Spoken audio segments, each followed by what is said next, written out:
Coach, you have top two quarterbacks as of now, I'm guessing, Brown and Wade. Neither of them have really thrown a lot of passes. When do you expect to name a starter for hopefully the season? How do you try to get them used to the speed of the game, the complexity, everything that they haven't faced yet? Yeah.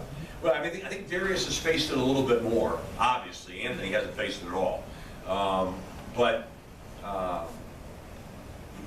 I think that we purposely, in spring ball, every day we compete ones versus ones because we've been pretty good on defense around here. So we feel like, while that's not the complete answer, it's not the pressure of a real game, at least you're operating and competing against talented guys.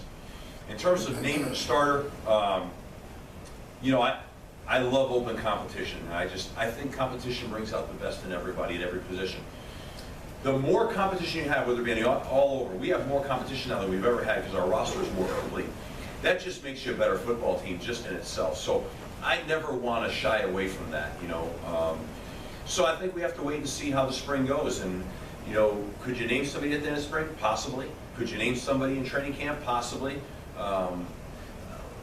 My hope is that it's so super competitive that that's the hardest thing in the world to do.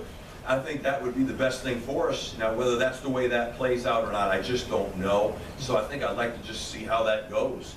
Going into spring ball, Darius has taken those starting snaps because Darius has earned that. Because Darius has been here, put his time in here, has gone through being a starter, then losing a season, then not being a starter. Darius has that right to open up spring ball, taking those starting reps, but they will compete nose up during spring ball, and I think that'll make our team better.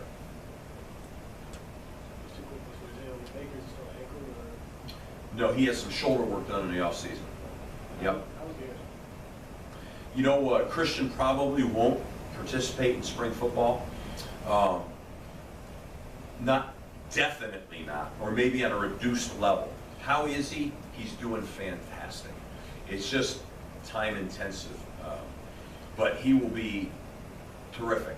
We just have to, be careful, and the doctors are going to handle that, and then at what point they clear him and at what level, and then how we proceed from there. I think we're going to hold back Connor Strahan in spring ball, and we're going to hold back Cam Moore in spring ball. Again, they'll have some involvement, but I'm not sure to what level because of some off-season injuries that we have to clean up. Jake Burt is still rehabbing his knee, so you won't see him in spring football. Geez, am I missing anybody? I think I hit them all. Not 100% I hit them all, but I think I hit them all. So we have, whatever I just rattled off. What was that? Was that 4, 5, 6 guys that are starters that you won't see in spring, that you won't see in real tackling or much of any kind of real heavy situations, which, you'd love to have them, but we'll be fine with that. You talk about a lot of those guys, not all of them, a lot of them have played a lot of football. So it'll give some of the depth behind them a chance to take quality starting reps, which I think will pay you back tenfold. Steve, is somebody with the outside speed at running back you have in the thing that can replace Tyler or Miles? It's a good question. John Hillman has outstanding speed. When he's healthy, he can flat run. He was a track guy. He could go. He's a big back. He's gotten bigger than when he got here, right? So he's substantially bigger and stronger. But he can move. But you're going to see us utilize a lot this year. With the likes of Jeff Smith and Mike Walker. They have elite speed now. Those guys, even in our conference, which is a really fast conference, those guys have elite speed. So the utilization of those two guys for that real edge speed. But John Hillman has speed. A.J. Dillon has bona fide speed now. Fast. As fast as Tyler and Miles, just in a bigger body. But John Hillman can run. And then, like I said, our goal, where we're working towards, is the ability to utilize all of our personnel. And you know, the more utilization of guys like Mike Walker and Jeff Smith who can really fly. I mean, and they can flat carry the ball, you know. Problem is they're just, you know, Jeff was a first-year receiver.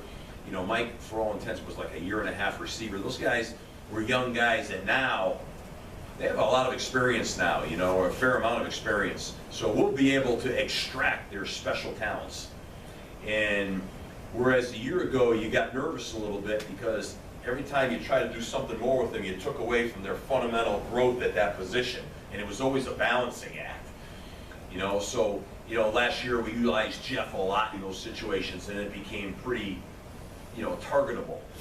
You know, but the more diversity we have with different guys having that ability, you're not as targetable. And that just gives you, you know, a better opportunity to attack the defense.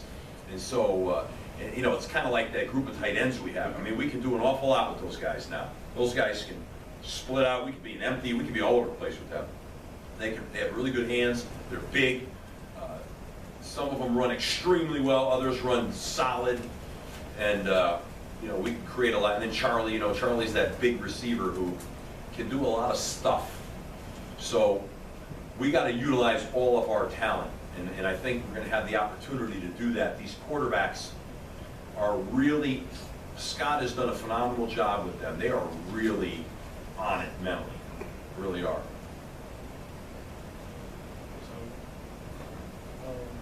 Just about Scott, just with the years ago, Yeah. some time in the offense, since we talked about managing the offense, how much more do you imagine he was able to be more creative or expand? I think you saw a little bit of that in the bowl game. I think, you know, you saw us in the first half, maybe in the second half, we weren't quite as open as we were in the first half. I think you're going to see a lot more of what you saw in the first half and the further development of that, the proficiency. As I said earlier, we ran 64 or 5 plays in the first half. One of the problems we had in the second half of that game, believe it or not, fatigue. You know, the experience of doing what we were doing, you know, we kind of got that done during bowl prep. And there was a learning curve in there for everybody, and then a conditioning curve, which is uniquely different. But I thought you saw glimpses of where we can go. And I can only tell you this without saying too much, that you're going to see a lot more. And, you know, a lot of things hinge upon the ability for that quarterback to be comfortable in running that show. And, you know, and the development, I think our throw game, even though I'm sure our numbers didn't bear that out yet, I think the development of our throw game, if you ask guys on our team, they would tell you that it was phenomenal. Now it's time to start to bear fruit from the work that went into that. Okay, and I think you're going to start to see that with the understanding of the system by everybody involved, and then just the sheer quarterback development alone and receiver development alone. So I would anticipate our passing game to really start to bear fruit, blossom.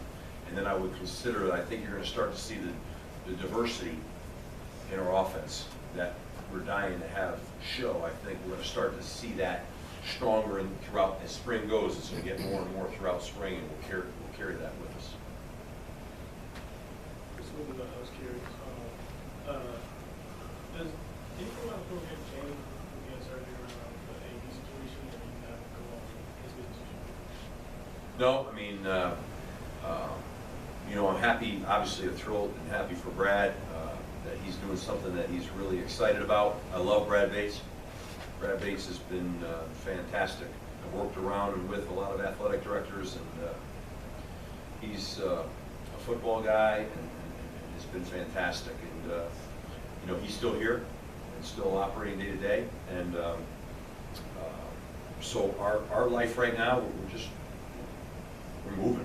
We're doing what we do, and obviously there'll be some new leadership that'll come in. But at the end of the day, you know, my job is to develop this football team, develop our players, and just kind of, you know, I kind of just don't really think about it, to be honest with you. I just think about what we need to do, and, you know, and it's kind of what I've always done. It's not really, you know, the 0.0 change right now. It's all about just focusing on the development of your team, and keeping your eye on what's in front of us each day, and I'm excited about it.